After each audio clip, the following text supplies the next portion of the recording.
I just witnessed the murder of my friend on his Snapchat story. I knew something was wrong the second I saw 5 missed calls from my friend Richie. I just never guessed how bad it actually was. That was, until I checked my Snapchat notification. It was a new story from Richie. He's my best friend and doesn't post often, so it must have been something serious. Maybe a relative died or something? I only realized how much worse it really was when I checked the story post. I opened Snapchat to see a story preview, which was almost pitch black, except for one area that looked as if it were being lit by a flashlight. I clicked his name, and the video opened. I picked up his calls. Maybe I could have saved him. My suspicions were confirmed when a nearly dark, followed by the click of a flashlight, illuminating the hallway. I recognized the room as Richie's bedroom. Whoever was taking the video was humming softly. The flashlight was focused on the closer. It became brighter and brighter as the light moved closer, pausing for a second as the man finished humming before throwing open the door. My stomach dropped as I stared at the small screen, which displayed a battered and sobbing Richie huddled in the corner of the closet. "Please just leave me alone." He stuttered, but was cut off as a gloved hand came into view, the light shining brightly off the polished leather. The hand was holding a gun. "No, please." Bang! Richie's head rocked backwards as his brains exploded onto the back wall, eyes rolling into the back of his head and blood pouring out of his nose like a crimson waterfall. I screamed and jumped so violently that my phone fell out of my hands, clattering face down onto the floor. I gasped for air and clung to the shelf, gurgling and coughing playing from the speakers of my phone before a second gunshot rang out and the first video ended. The air seemed to stand still as the only sounds in the store were the hums of the refrigerator and my heavy breathing. I could feel the color drain from my face,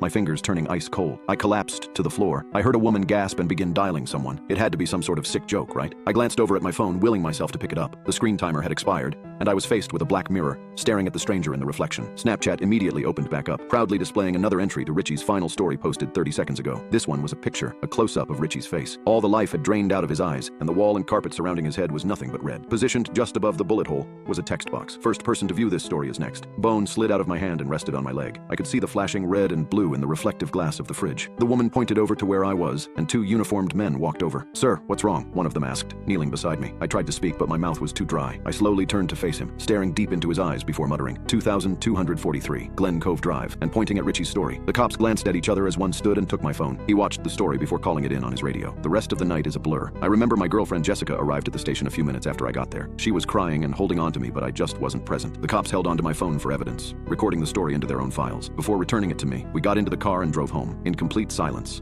Aside from Jessica's sniffling, we pulled into the driveway and I shut off the car and sat back in the seat. "I think I'd like to be alone," I whispered. She seemed taken aback. "John, I don't think that's a good idea. Please, I'll be in a few minutes," I said. I know how it must have looked, but it wasn't like that. I just needed to clear my head before I said or did something I'd regret. After a few failed attempts of changing my mind, Jessica got out of the car. She closed the door and made her way up to the front door, glancing back a few times before stepping inside. As soon as the front door closed, I burst into tears, holding my face in my hands and digging my fingernails into my skin. I could only think of the 2 missed calls. Was he calling for help? I was on his speed dial, so he may not have had time to dial 911. I was his only lifeline, and I let him down. I could have saved him. I felt my phone buzz in my pocket, and I raised my face from my hands, breathing heavily and glancing down at it. I pulled it out of my pocket and glanced at the screen, feeling that familiar feeling of dread and anguish as it notified me that I received a new snap from Richie. My hand began to shake once again as I unlocked it and opened Snapchat. I received a new snap from Richie. My hand began to shake once again as I unlocked it and opened Snapchat. The message was a video of my house, of Jessica talking to me and walking up the stairs, of me sobbing in the driver's seat as it slowly zoomed in until my face took up the entire screen. 5 words written out in the text box. Jonathan Newport, lucky number 7. I jumped up the stairs to my house and burst through the door, looking around frantically. "Jess!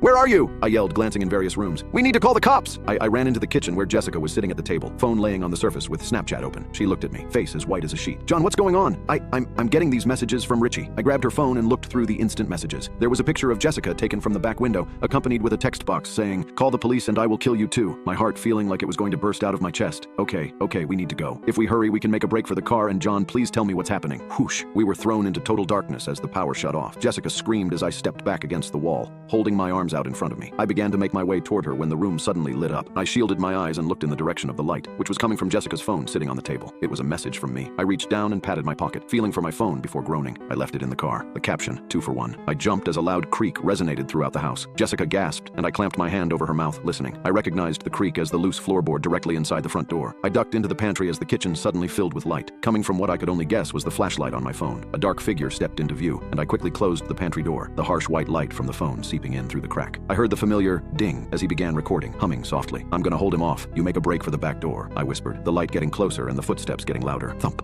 thump. John, no, don't argue. It's our only chance. I snap, jumping slightly as he threw open the closet door directly across from us. Thump, thump, thump. The light was shining through the crack so brightly now that I could make out Jessica's face, tears gleaming from her cheeks. I didn't know if I was going to make it out of this, but I had to make sure she did. Nothing else mattered. Thump, thump, thump. The footsteps paused in front of the pantry, the shadow of the figure seeping into the room. Ding. I started breathing heavily, standing and facing the door. The humming was barely muffled by the door, but it was clear that he was right outside. Finishing the high notes, I watched the doorknob slowly turn, Jessica gasping behind me. Adrenaline pumped through my veins as the door began to open and I threw myself against it, smashing the solid wood into the man's face. Whoa! He cried out and stumbled backwards. Jessica! I yelled and sprinted at the man, who began to raise his gun. I planted my shoulder into his chest and tackled him back into the counter. I groaned as his fist slammed into my head repeatedly, a way of seeing when the blows were coming, and I begun to lose my grip on the gun that he dropped. The blows kept coming and coming, filling my mouth with blood. I threw myself, elbow back, and caught him in the nose. Crack! He groaned as his nose snapped and has lost his grip on the gun, falling back. I grabbed the gun and turned to where he was, or to where I thought he was. Bang! The instant light from the muzzle flash revealed that he was right next to me wearing a balaclava stained with red. I turned once again and fired a shot, the window above his head shattering and glass pieces falling to the floor. He planted his foot into my stomach and pushed me backwards. I yelled as the gun slipped out of my hand and skidded across the floor into darkness. Die! A deep voice growled, picking up the phone and shining the light at me, blinding me momentarily. As soon as the video began recording, he was on me, pressing his free hand into my throat while shining the blinding light in my face. I gasped as his hand cut off my windpipe, clawing at his arms. As I choked for air, the light moved closer to my face, but to me, it was beginning to fade. I coughed as my final breaths began to leave me, arms swinging wildly. I winced as something cut my knuckles that I recognized as a piece of broken glass. My fingers grasped it and held it tightly, cutting my palm. I grunted as I put all my reaming strength into kicking upwards, catching the psychopath in the groin. He groaned and momentarily let go of my throat and the phone. I stood as quickly as I could and hobbled towards the back door, leaving the gurgling man behind me. I stumbled out the back door and collapsed on the grass, gasping for air. I could hear police sirens in the distance. My face rested on the cool grass,